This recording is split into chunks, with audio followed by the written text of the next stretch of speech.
It's good to have a chance to finally sit down with you. I'd gone back and forth to a couple of your podcasts. That triathlon show, I believe, was the first place that I found you. And I was saying to you just a moment ago that I mean, this is a really good thing for me.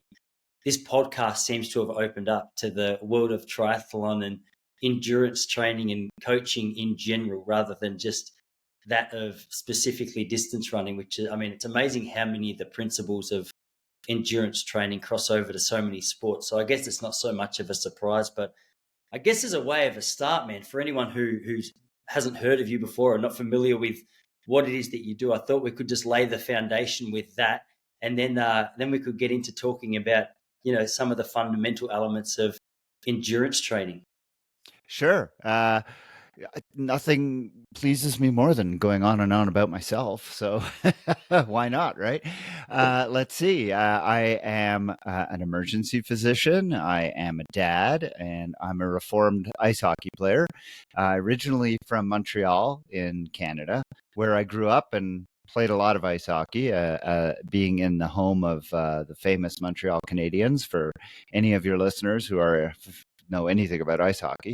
And when I finished my residency training and my fellowship training for becoming a physician, I was very much out of shape and overweight, and found myself at a position where I really was going to have a lot more free time because my training was done, and also wanted to get myself back into better health. And so I started doing small things, changed the way I ate, started incorporating some exercise, predominantly some weight training, but I also did a little bit of endurance stuff with biking and running. And a friend eventually introduced me to the world of triathlon, which at the first I had never heard of except for the Ironman in Hawaii. And that was not something I was interested in, being someone who didn't even know how to swim.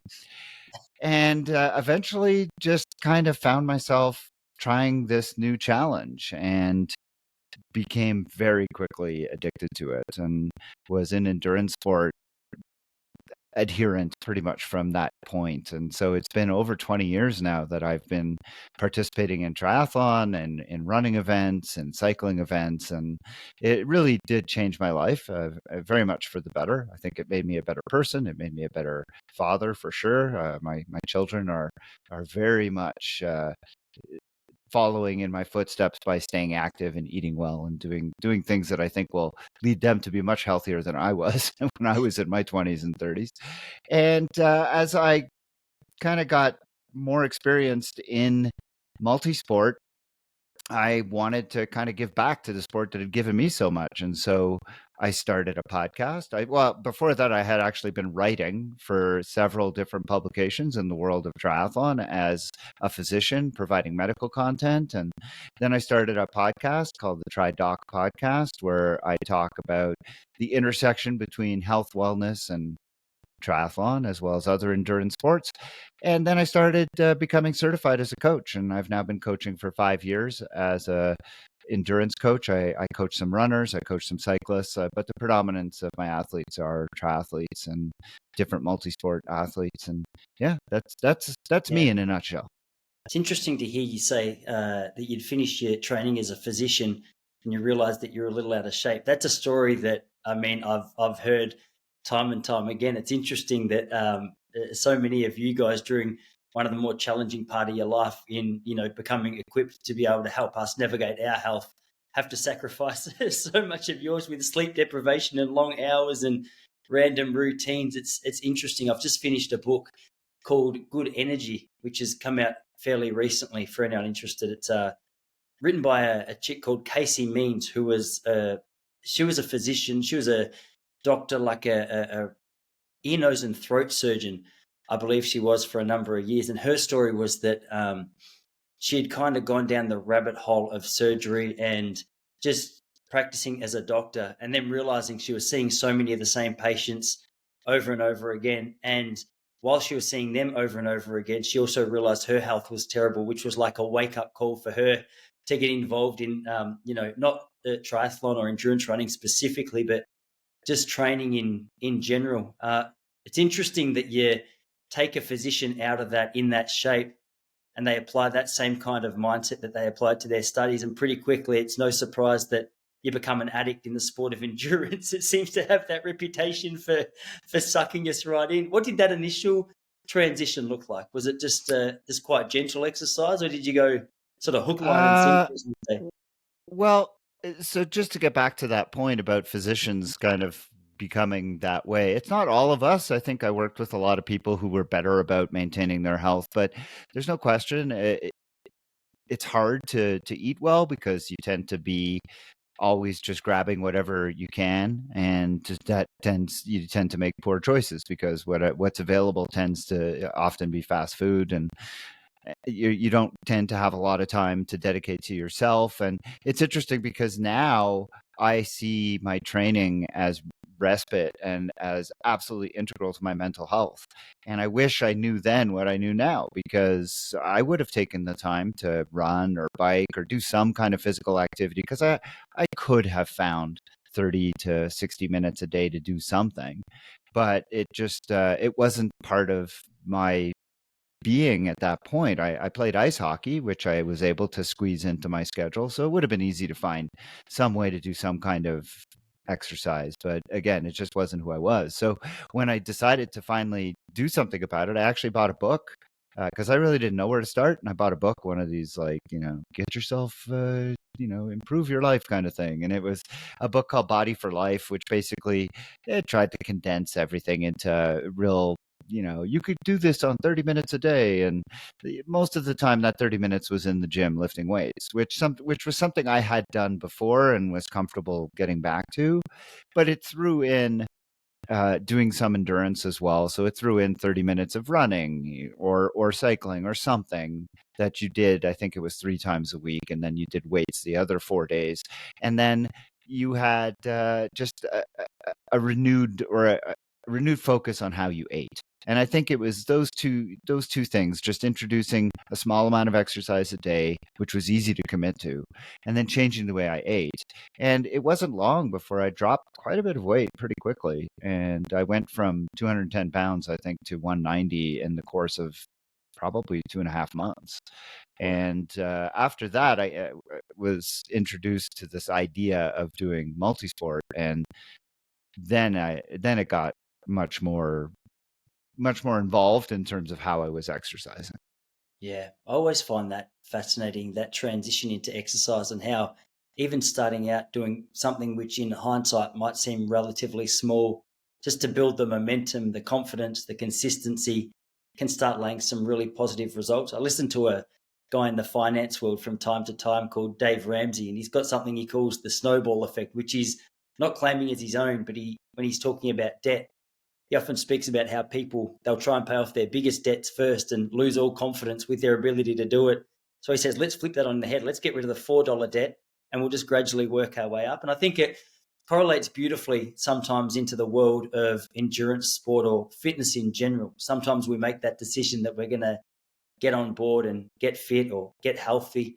We go, okay, I have to run an ultra marathon, but no, like a lap of the block is a really good place to start. So that kind of it lured you in. You saw some results, and then what was from there? You said you started to get more of an interest in the multi sport specifically.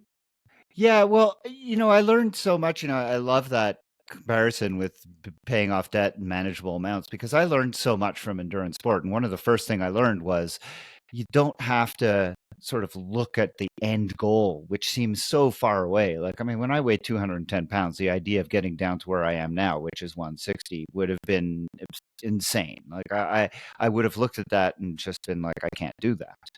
And instead, I just told myself I've got to take the first steps. And those first steps were just making a small change in how I ate. And then, well, at the time, it was probably a bigger change, but I had to change the way I ate. I had to be focused on that. I had to be methodical, but then I just had to integrate 30 minutes a day. If I could just do 30 minutes a day and stick to that for a few months and just see what came of it, then it would be easier at that point to kind of move on to something else. And that's how I've kind of always approached everything in my endurance sport life is I try not to look at the overarching goal, because the overarching goal can look really huge. If you're going from the couch to an ultra, that's gigantic. But if you tell yourself, you know what, I'm going to go from the couch, I'm going to do a 5K in 6 weeks or 2 months, that becomes a much more achievable goal. And then once you've done that 5K, then it's like, okay, I'm going to do a 10K in another 2 months. And before you know it, you're just escalating and you're moving along. But nothing happens unless you take those first steps and you really commit to them. And that was a really valuable lesson that I've learned, and I try to teach everybody that I work with, is just get out the door. Sometimes you don't feel like doing a workout.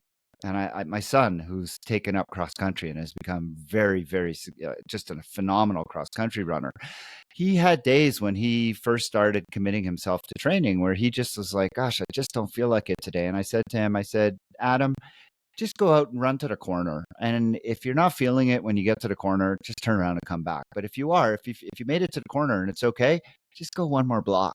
And if you're not feeling it, turn around and come back. You know what? He never once came back. He always did the whole run, because it was just getting out the door, getting past that initial negative thought, that he was able to do so much. And I have found that to be a very effective sort of mind tool that I use in everything. And I got that from this journey. So you asked me how I ended up getting to multisport. It's like, it was fluke. It was total fluke. I was working in a new job. I had lost a bunch of weight, and one of my new coworkers at a dinner we were having, which was sort of a welcome dinner, she was sitting next to me, and she said, I noticed you've been losing weight. What have you done to do that? And I told her, I said, well, I've been doing, a lot of weight training, a little bit of running and biking. And she said, well, you should do a triathlon. And I laughed, because I said, the only triathlon I've ever heard of is the Ironman in Hawaii, and I am not doing that race. And we got to talking, and she explained how triathlon is not just the Ironman, and we talked. And over the course of dinner, she convinced me that I could learn how to swim. I did not know how to swim, but she convinced me I could learn how to swim and I could do this. And I went home and I told my wife, who had not been at that dinner, I said, you know what? I'm thinking about doing a triathlon. And she just laughed. She just thought that was hilarious. And so that was it. I was like, well, before I was thinking about it, now I'm doing it. And I don't know, 20 something years later, and I don't even want to tell you how much money spent. I don't know. I don't know if she's happy or sad that I took it up, but on the whole, it's led to a lot of positives.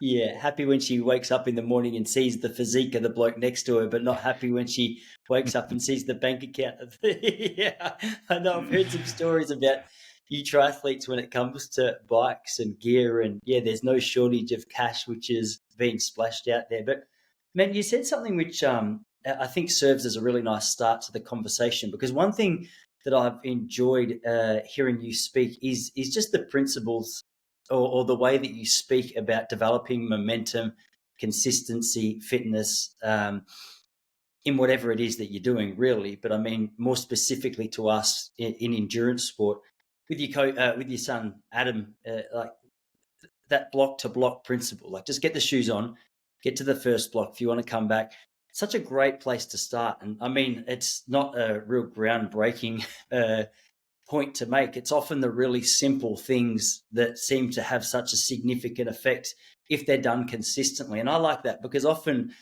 it doesn't matter whether I'm involved in the world of stand-up comedy, and often the discipline of sitting down to write comedy for half an hour or an hour, the sitting down part is the hardest for me. But once I get in and get involved, I go, okay, well, here we are. You're getting a little bit of momentum. And the same is true with running. Often it's just getting on the shoes and getting out the door and turning the legs over. Once your legs are rolling, you're good to go. And this is probably one of the central themes of what people contact me about, whether it's through the athletes that I coach or just through the podcast. People sending emails is like, what do I need to do to actually get fit? And I thought, well, you probably know what you need to do to get fit, but it's a matter of how you actually get yourself in the position to do those things that you need to do. And I said to you before we started recording that I'd love to, maybe spend a little bit of time just going through some practical principles for developing your endurance, developing your fitness, regardless of what level of performance you're at. That's a really nice place to start, is just getting those simple things done. But I mean, if you have a new athlete come to you and go, I mean, I'm sure it varies based on the fitness, based on the goals, based on so many factors. But is there some general principles that you'll apply or you'll at least consider when structuring the training program of an athlete that you're trying to prepare for their event? Oh, 100%. Absolutely. It starts, I think, first and foremost, just understanding and getting to know what the athlete's history is. Because I have had some people come to me who are complete new beginners, they don't know the first thing about triathlon. They're just literally getting off the couch because they've had the kind of revelation I did, or they decided, you know what, I'm turning 40 next year and this is a bucket list thing. There's all kinds of reasons people make these decisions, but I get those athletes. But then I had a couple of people that started with me this year who were very, very accomplished runners, and they decided they wanted to do an Ironman. And so it was a very different kind of picture as to how you build the schedule for those two different kinds of people, where they have a lot of experience or they have no experience. And so, as a physician, somebody who's been doing this for over 20 years, somebody who's gained a lot of experience from my own trial and error, I spend a lot of time getting to know my athletes, getting to know their strengths and their weaknesses. I want to know what are the things that are limiting them. Sometimes it's that mental stuff like, hey, I have trouble just getting out the door. But sometimes they're super eager, and the limiter actually is the need to take rest. And I like to get that out of the way right at the beginning. And I say, listen, I'm somebody who believes very strongly in the power of recovery and the power of rest. So I need to know that when I give you a rest day or a rest week, that you're going to follow that schedule. But in terms of principles, I am very, very focused on injury prevention. So I am really all about a slow build. And that, with triathlon, we're lucky because we have the three sports. And we know that running is the one that is most associated with injury. So I have the luxury of being able to intersperse running with swimming and biking. So I can layer on the running really slowly over several months to get people running at the volume they need to be running at before I start introducing things like speed work or really long runs. And all the while, I'm building their fitness by doing increasingly difficult swim sets, increasingly difficult bike rides, because those are much less frequently associated with injuries. But at the same time, I have to be training them on things like proper nutrition. How do you fuel for your workouts? How do you fuel for these long races? Because unlike in a running race where it's hard to take in nutrition and you're only going to be out there, except for ultras where of course you're out there for a lot longer, but for a marathon, you may only be out there for 4 or 5 hours, and you can get enough just with gels along the route. When you're doing a half Ironman that takes 6 hours to 8 hours, you have to get a lot of calories in, especially on the bike. And so teaching people how to do that, teaching people how to manage transitions, there's all of these things that are sort of layered into the process. But Yeah, my fundamental principle is do as much as possible with do as much as the athlete can do, the individual athlete can do, without exposing them to the risks of injury. And that means integrating strength into the program early and often. That means being very, very communicative with the athlete so that I get word anytime the first little signs of anything starts to show up so that we can modify things, and being very, very conscious of integrating rest and recovery into the schedule at regular intervals, because I push them hard in their big training blocks and their big build blocks, but then we rest and recover really well. I frequently hear from athletes, wow, I was so ready for that recovery week. And that means that I've been doing things right.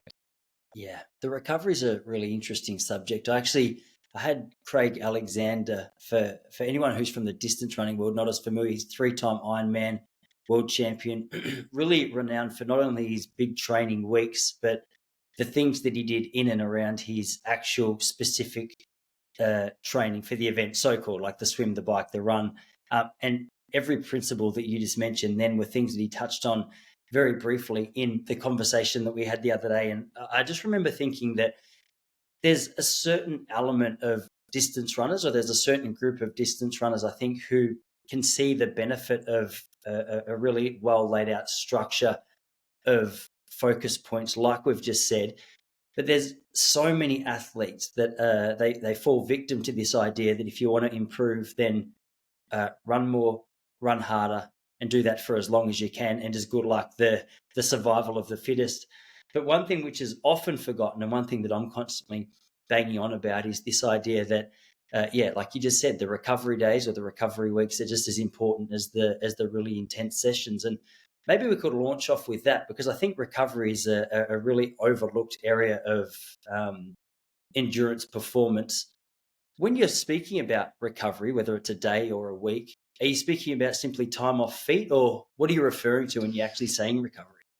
Yeah, so I'm a real firm believer in active recovery, mainly because I'm older, right? I'm 57. I've been doing this now for a long time. And I have always found that if I like take a day off, I just feel stiff and sore when I get back to it. And I have always felt like active recovery in the form of just an easy day. And that easy day is often, for me as a triathlete, is just an easy spin on the bike, spinning at low power for like an hour, maybe an hour and a half, and just that is enough to keep the blood circulating through the legs, to remove all the evil humors, to help with recovery, to help with rebuilding all the things. Nutrition's a big part of recovery, of course. You want to make sure you're taking in adequate protein to rebuild all the muscle that's been kind of broken down by the training you've been doing. But active recovery for me is the way to go. I have a couple athletes who are like, well, I really need the day off, and I try to negotiate, but sometimes they just really feel like the day off is important to them, and that's fine. I'm more than happy to meet in the middle. But my own experience, especially with older athletes, and by older I mean late 30s and on, has always been that active recovery is better than just being right off. And when I give a recovery week, it's usually a big drop off in volume and a big drop in intensity, so that they're continuing to move the whole week long. They're just doing so with much lower intensity and for less time. And just that continuous movement allows for that consistency, which I think is just so important for getting you to where you want to go over time.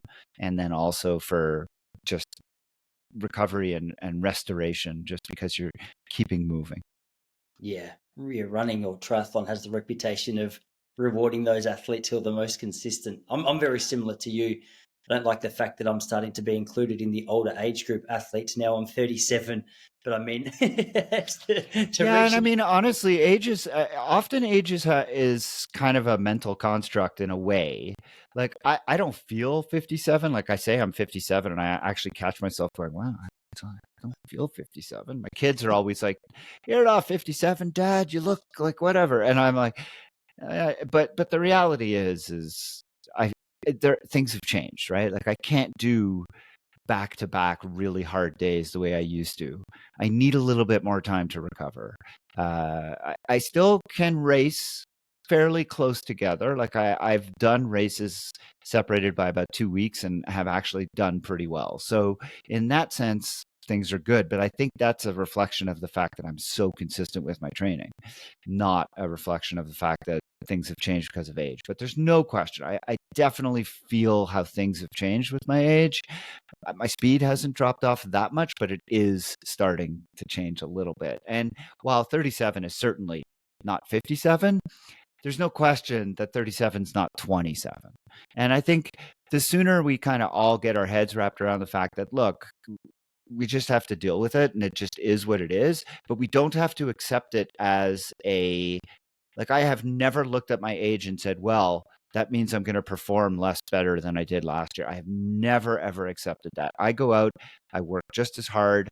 I show up at the start line for every event thinking I'm going to perform just as well as I did the year before. And if I don't, I have to ask myself, well, is it the age or is it the fact that I just didn't show up as ready, or maybe I didn't execute as well? I mean, there are other reasons, right? But at the end of the day, it may just be because of age. So Sure. it's just one thing that we put in there, and I don't want to insinuate that anybody in their late 30s can't still improve, because I will say that I got into triathlon very late. I started in my sort of late 30s, and I was still seeing improvements in my times well into my 50s.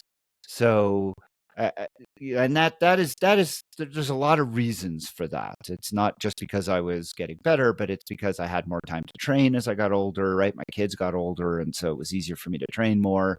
I got smarter about how I raced. I got more fit. I was more consistent with my training. There was a lot of things that played into that. But at the end of the day, you can continue to improve if you're smarter about your training and smarter about the way you do things well into your 40s, 50s. Age does not have to be necessarily a detriment, but you still have to remember that it is a factor. Yeah, for sure. That's a really good point. I love how you've broken that down as well, because I think when it comes to race results or training results, we'll often attribute a drop in performance to something. Like we'll say, okay, it's just this, like it's just age. And I think for me, I know when I catch myself doing that, a lot of the time it's more of an emotional response rather than like a logical breakdown of what's gone well or what's gone poorly. Like it's easier to say I'm just getting older than it is to say, okay, well, I missed a period there because I had a niggle or I had a cold or, I was navigating whatever it might be. And I think that in itself is a principle that I often try and convey to the athletes that I coach with, because I noticed this trend a lot. There seems to be a certain mindset who are a lot more logical. I would say I'm probably a lot more emotional in the way that I approach life than, a mathematician or something, but I often glean insights from that mindset that I find very helpful to me. So now, at the end of, as I mentioned before, whether it's a comedy set or a race result, rather than just sitting down and going, it was a good race or it was a bad race, and that's all it is, I go, okay, hey, what were a couple of things that went well? What were a couple of things that we could have done better? Why is it that we could have done those things better? And I think that factor is something that I often see as beneficial to every athlete, because it seems as though with an approach like that, you actually walk away not only being able to recognize the positives, even in a negative result, but also figure out what it was that you need to adjust and adapt for the next time around. Yeah, I could not agree more. I've been doing this for 20 years because I still haven't had a perfect race. Yeah. And as much as I've had some great results, I can still, in every race I do, find at least one thing that I'm happy about and one thing that I need to work on. And as long as that continues, I will continue to find joy and discovery in this sport. And I challenge anybody to tell me that they've had the perfect race. And that, I mean, I would say Alex Yee, who just won the gold medal in Paris, he's still racing. And and I would bet you he would say that even Paris wasn't a perfect race for him. I mean, so everybody can find something to take away from every event, from every training session they do. I think that it's super important to always be reflective, and always be sure when you're being reflective to not focus on one side of the scale or the other. Don't be just focusing on everything that went well, and certainly don't be focusing on things that went bad. I too many times in my own past, I would spend the whole day after an event just angry and bitter and all upset about all the things that went badly. And it would take my wife saying to me, she's like, "Why are you doing this? I thought you're doing this because it's fun." And she had to get me back, as always, count on my wife to balance me and to bring me back to where I need to be. And yeah, now I am very, very conscious to always find joy in every event that I do. And even it doesn't matter how badly it went, I can always find, I mean, even if it just comes down to, you know what, I'm alive today and I did something that I love doing. I got to be on the start line. So you could Yeah. always find something positive. So interesting to hear that your wife plays the same role in your relationship as mine does in mine. I think wives the world's over probably play that role. My wife doesn't get enough credit. Yeah, she's an unqualified sports psychologist that is far more effective than some that I've paid incredible amounts of money to go and see, based on the fact she understands how emotional I can get about ridiculous things.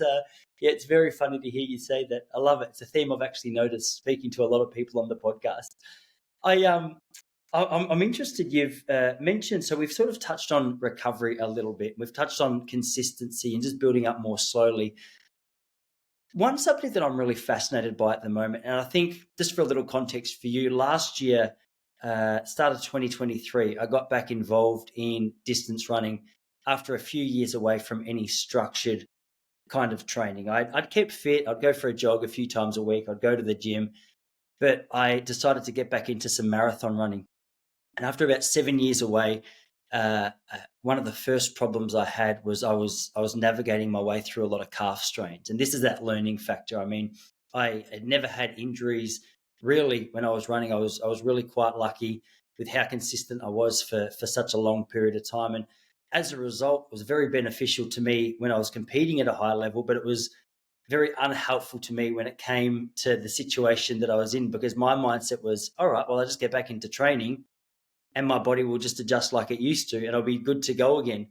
And that lasted about 6 weeks before I got my first calf strain. And then trying to navigate my way through that. And long story short was adjusted a few things from strength training to a gradual build up to like a reduction in some intensity. And I had about 12 months of just, I did not miss a beat. That was sort of, I don't know it in miles, but it was about between sort of 60 and 80 kilometers a week, say 40 to 50 miles a week for a year round. And then after, uh, yeah, say 50 weeks of that, I had a gym session where I was doing like a heavy calf workout. The rest of my training load had been adjusted and adapted because I was in a higher mileage phase of a marathon build up. And I think I probably added a little too much load, got out and strained my calf again. This is about a month ago now. Say all that because even though I was being cautious, I was applying the principles that we were talking about. There was a slight oversight, which in hindsight, I probably should have corrected. Like every other part of the weight training phase had been reduced because I was in such a high taper, but I'd been in such a consistent process of making sure I was adding load to my calves that just didn't cross my mind that that would be something that had to be adapted as well. The strength training, the recovery, the slow build up, the things surrounding the actual running was, I think, a really huge factor in just that consistent improvement and consistency over that last 12 months. Outside of recovery, outside of strength, you mentioned nutrition. What are the other factors that you would consider sort of the glue to keep your body together when it comes to performing well in, in your case, in the triathlon, or in my case, over a marathon? Yeah, injuries and how we handle them as endurance athletes are it's tough. As a runner, it's particularly tough because you're running and running is so injury prone. And then when you can't run, you're kind of stuck. As I said, at least for us, we've got the other two sports we can go to. And generally, I mean, unless you broke something, if you broke something, then you're kind of right out.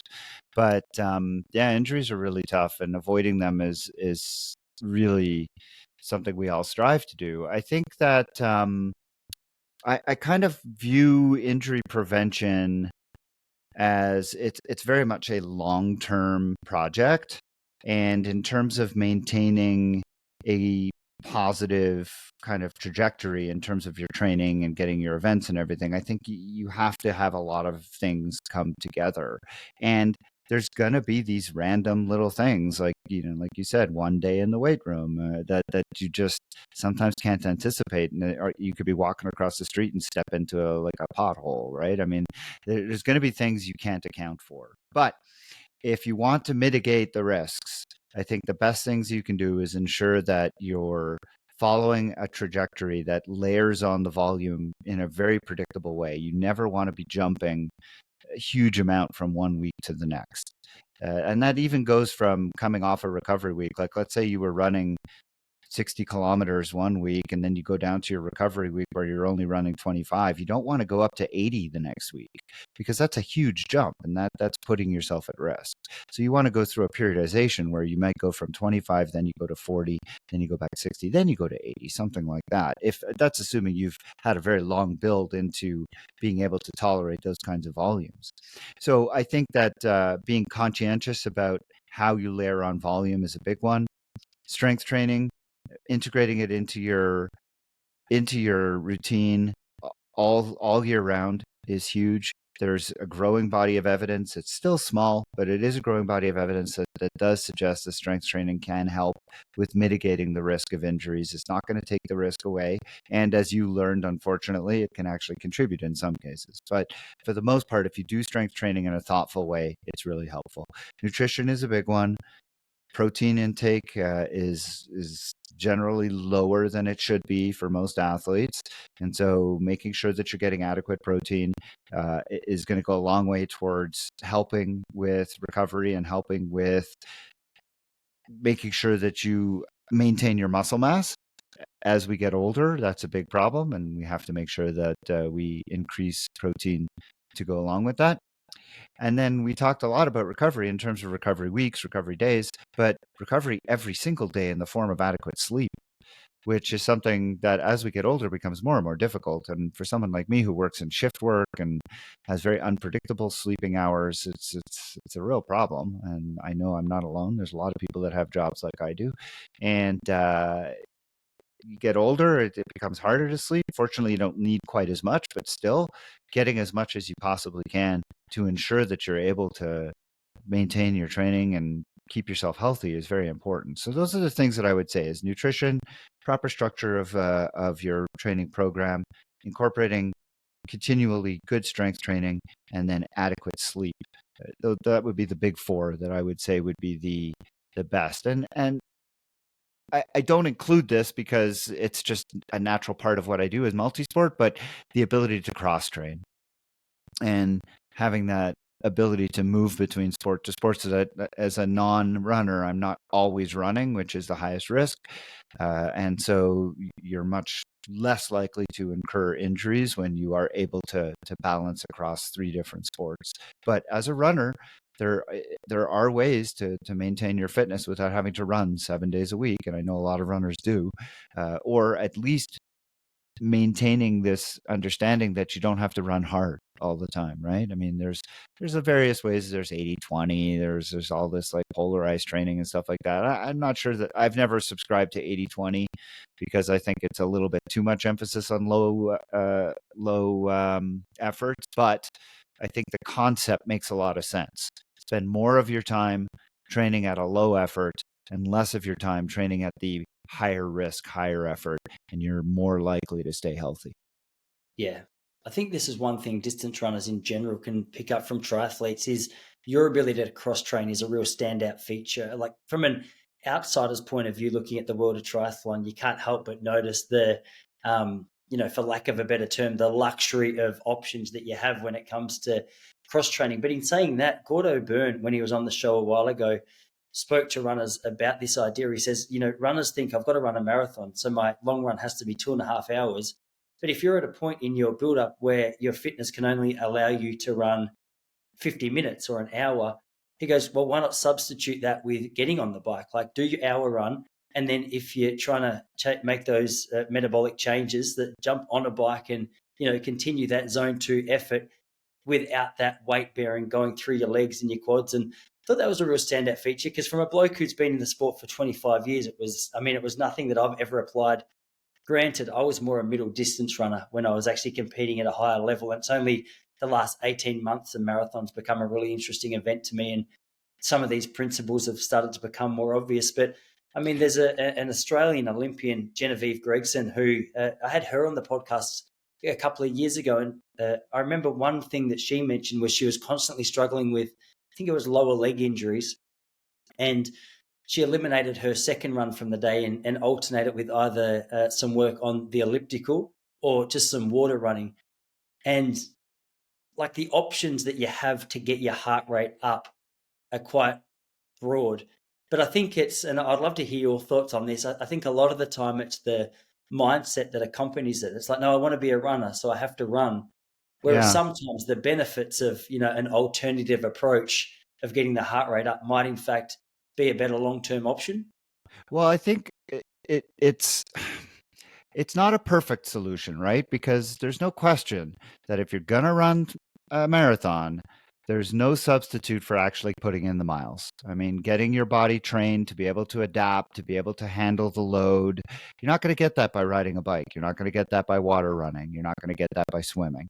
You're not going to get that on the elliptical. But you can certainly get the cardiovascular fitness to get your body through it. But I do think that we have to be careful to say that it's definitely a one-for-one trade, because it is not. There's no question when my athletes are injured and they can't run, I feel confident that they're going to maintain their running fitness by doing more biking and more swimming. And they know that. But they also know that once they get back to running, it's not going to be super comfortable, because they have to rebuild that muscular strength. They have to rebuild all of the things because look, I mean, your foot comes down to the ground. It's 10 times your body weight. There's no way to prepare you for that. And so running can definitely be augmented by doing some of these other things. It can't really be substituted. But I think that for somebody who is dealing with injuries or is dealing with just a shortened course for training, no question, rather than trying to ramp up their running volume in a way that's unsustainable, or that's potentially going to put them at risk for injury, adding some of these other things is a great way to at least augment their cardiovascular fitness, so that they have that going into whatever their event is. Now, that would still bring into question whether or not you should be doing a marathon if you don't have the time to train for it properly. But if you're in one of these groups, there are people who have the time to train for it properly but are just very injury prone for whatever reason, that person definitely can make use of this strategy of adding these other activities. Elliptical is a great one. Biking is certainly a terrific one. And something that I give to my athletes who don't get a chance to run as much volume as runners do is I'll split their long run. And that's something that runners can do as well. You mentioned Genevieve doing 2 runs. Well, this is different. I don't mean somebody doing 2 hard runs or 2 long runs a day, but rather taking that 2.5 hour run that they're supposed to be able to do towards the end in their training for their marathon, and instead having them go out and run. Okay, I want you to run an hour and a half in the morning, and then 5 to 6 hours later go out and run an hour. You've run 2.5 hours. Now, is it the same as running 2.5 together? No, I absolutely, it is not. However, you are accomplishing much more than if you just ran an hour and a half. So I think there are ways to be creative about it. And I think there are ways that you can do it that mitigate the likelihood of somebody getting injured and still keep a lot of the benefits. Yeah, I like that word creative for that Well, description. that's A what lot a of the coach time, is for, right? A coach is, I tell people all the time, why do you want a coach? You want a coach to hold you accountable. You want a coach to take off of your plate this idea that I need to figure out how to make training fit my life, because I'm working too hard trying to make life fit my training and it's not working. I say, well, that's where I come in. I am here to make training fit your life, and I can be creative in order to try and make that happen, because I understand, as a physician, a dad, a coach myself, a podcaster, I've got a lot of balls in the air. So I have a coach because I need someone to do that. A coach is there to be outside eyes, to be able to look at what you're doing and to be able to say, I think we need to do a little more of this, or I think we need to do a little less of that, or whatever. And a coach is there as a resource. Coach is there as somebody that you can turn to and say, what did you think about that workout I did today? Did it go well? And I've got this marathon. What do you think about this course versus a different course? That's what a coach is for. Coach is for those 4 big things. And then on top of it, layered over all of it, is keeping you healthy and keeping you from getting injured. it's really good. Yeah, what I always enjoyed about the coaches I worked with is as much as my coaches cared about my results, I knew that they weren't as emotionally connected to them as what I was. And I know I've mentioned that a couple of times. I could be giving away too many secrets of my personality at the moment, that I'm a passionate guy. But it is interesting how the filter of emotion can change the way you see it, or limit your ability to see the next best move correctly. And to have someone who cares but isn't just at the whim of your own emotions to help navigate what a training session looks like is also very beneficial. The sleep thing is one that I'm obviously very aware of. If it's despite the fact that at the moment I've got for context, 4-year-old and a 1-year-old, at my house both aren't sleeping that well, and so I've never done it before. But after wearing that book, reading that book, Good Energy, that I mentioned by Casey Means at the start of the podcast, she just talks about wearables and how sometimes tracking things like sleep, even if it's not completely perfect, can at least open the door to where it is in the cycle. Where you are in the cycle of healthy to unhealthy with that particular habit. And what I've realized, even in a week, is mine is incredibly random. Some nights I sleep like a legend. Some nights I don't even want to look at my watch based on the fact that I've been smacked around. Yeah. Yeah. This is a broad question. It's a difficult one to answer because obviously people are in such different phases of life. Obviously, there's things that you can do when there's not an outside interruption to your sleep, like a kid or whatever it might be. Someone in my situation, what advice do you give? Is it just, hey, just ride it out, do your best you can with what you've got? Because I find it frustrating that I can't nail sleep. Because even if I had the perfect lead in, dimmed the lights, had the LED, whatever the blue light sunglasses on, I could have the perfect lead up. And then at 2 o'clock, my son goes, I don't really care. I need you. Yeah, answer that question and you will be a very wealthy person, because I think that is I'm a giving you the problem that, opportunity. yeah, that's a problem that everybody faces. And I will tell you that I have heard. I actually interviewed a woman on my podcast who told me, she's from the Netherlands, and she said, "Yeah, the Dutch are very different about the way they sleep." And she was talking in the context that she was getting up like at 4 in the morning to go and do all of her training because she has several kids, and she really, training was very important to her, and the only way she could do it is if she got up before her kids got up. And so she'd get up at 4 to go do her long runs, and I'd looked at her and I was like, oh my gosh. But she was going to bed every night at like 9. So she was getting a solid 7 to 8 hours of sleep every night. And the thing is that I think the answer is something that we in Western society are just unwilling to do, and that is go to bed early. And if we would go to bed when we put our kids down, we would get a lot more sleep. But the thing is, we don't want to do that because we want our own time. We want that because we're in a society now where we're all working, and the only alone time we get with our spouse or even to ourselves is after we put our kid down. And we put our kid down, and then we want that 1 or 2 hours that we can do whatever it is that we want to do. And then we'll finally go to sleep, and then our kid will wake us up and we haven't had enough sleep. But the reality is that if we want to get more sleep, we need to go to sleep when we put our kids down, which means going to sleep at 7 or 8. And then when they wake us up at like 3 or 4 in the morning, we've actually gotten a reasonable amount of sleep. And I, I don't see people coming around to that idea. I certainly, I don't know that I would have done it. Well, I couldn't have because of my job, because I often had to work evening shifts and overnights. But if I was working in a steady like 9 to 5 kind of job, it might be alluring to me to do that, to go to sleep that early, because knowing that if I was up at 4, I'd actually would be up and able to do my training and then take care of my kids in the morning and then go to work. And it's something to consider. If you're somebody who is sleep poor, we know that one of the best ways to improve your quality of sleep and your quantity of sleep is all around sleep hygiene. And one of the big things I talk about with sleep hygiene is setting a bedtime and going to bed at that time every night. Well, what if you set that time at like 8 o'clock? Your 4-year-old's probably going to bed, what, 7:38? Yeah.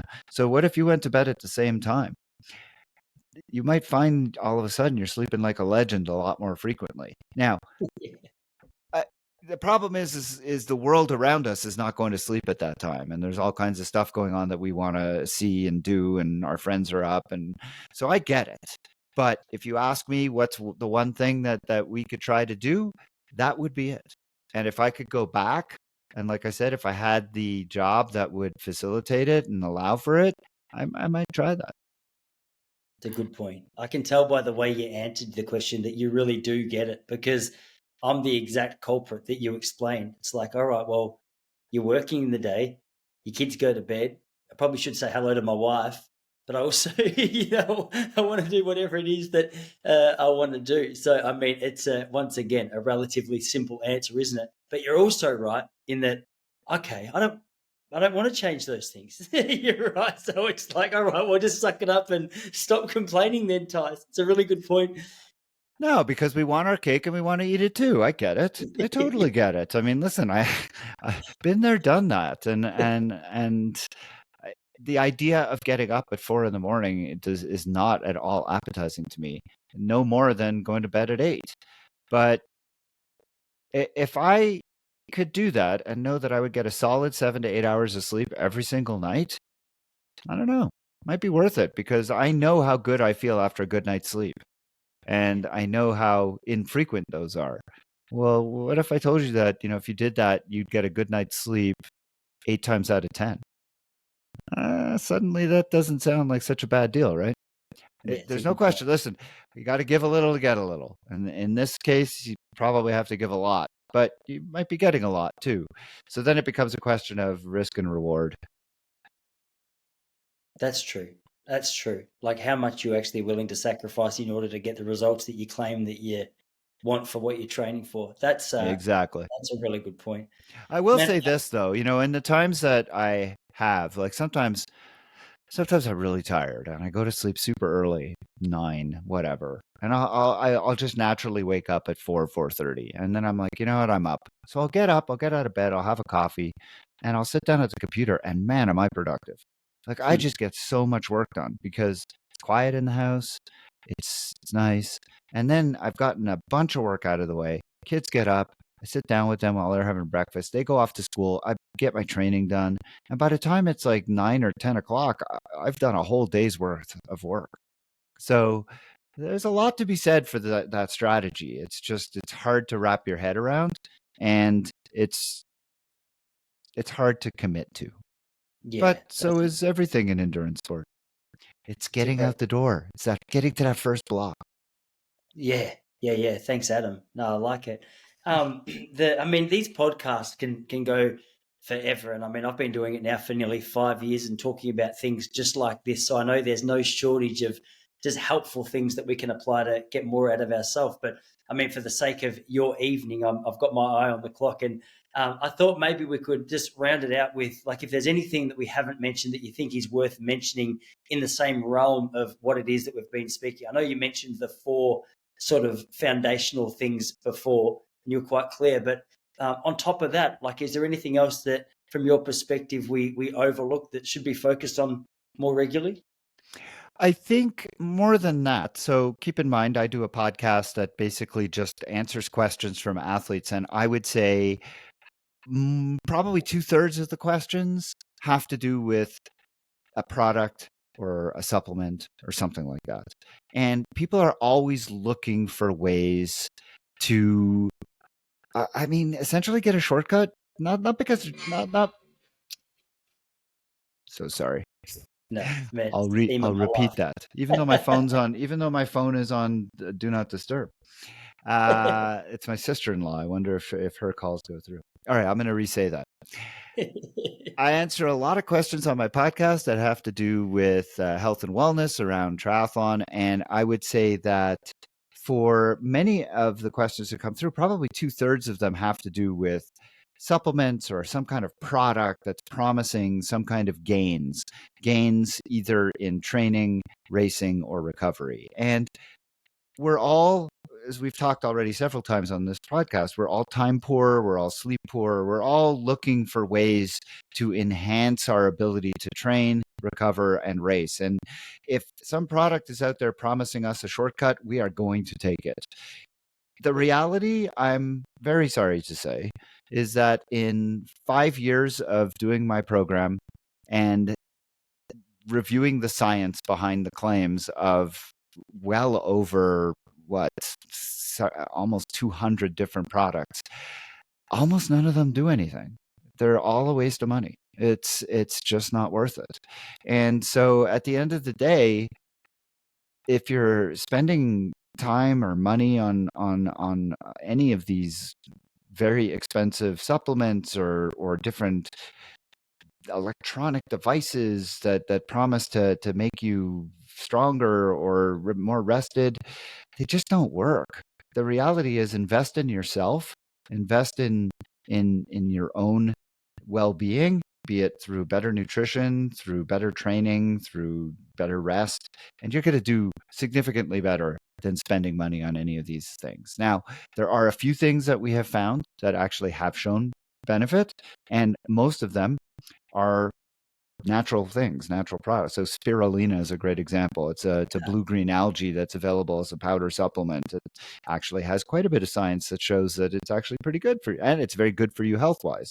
Beetroot juice, I'm sure you've probably talked about that at some point. Beetroot, again, another thing that is very, very healthy and actually confers some benefits. Caffeine, we all know about how caffeine seems to be helpful. Sleep, talked about sleep. Tapering and sleep, those are two things that you don't pay anything for, but if you do them right, they can go a long way towards improving your overall performance. And then tart cherry juice, something that I learned about this past year during the Tour de France, is actually something that is quite beneficial. So just a handful of things that don't cost a lot of money, that do show some promise, but none of them are earth shattering. And the reality is that if you invest in yourself, then you'll do a lot better. Yeah.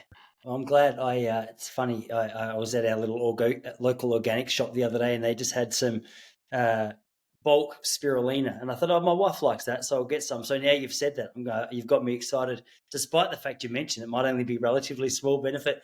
The tart cherry juice, what's the story there?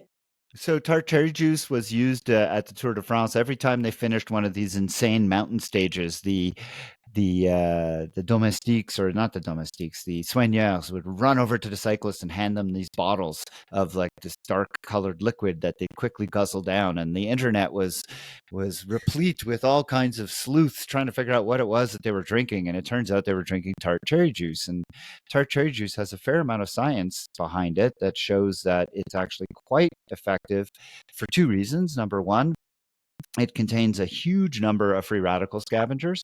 So using it after doing a hard workout, it actually does a really good job of helping with recovery. And number two, it is very, very high in melatonin. And so it's been shown to help with sleep. So if you take some before you go to bed at night, like I think it's 2 tablespoons before you go to bed at night, just mix it into some water, juice, whatever, or you could just take it straight. It actually improves your sleep. So there's another way you could try to improve your sleep. But yeah, tart I might cherry give it juice. to my It's a kids. yeah, it's sort of a natural anti-inflammatory, and it's a natural sleep agent, and it does have a reasonable amount of evidence to show that it does what it says it does. Yeah. Awesome, man. Well, for everyone listening, I'll make sure that I have your website, your podcast, and whatever else you'd like me to included in the description to this. But man, we can consider this one of many. You got an open invite. I'd love to continue the conversation with you in some capacity in the future. So if you're open to that, let's do it. But for now, thanks so much for coming on. Absolutely, it was my pleasure, and I would definitely look forward to a return visit whenever you have time.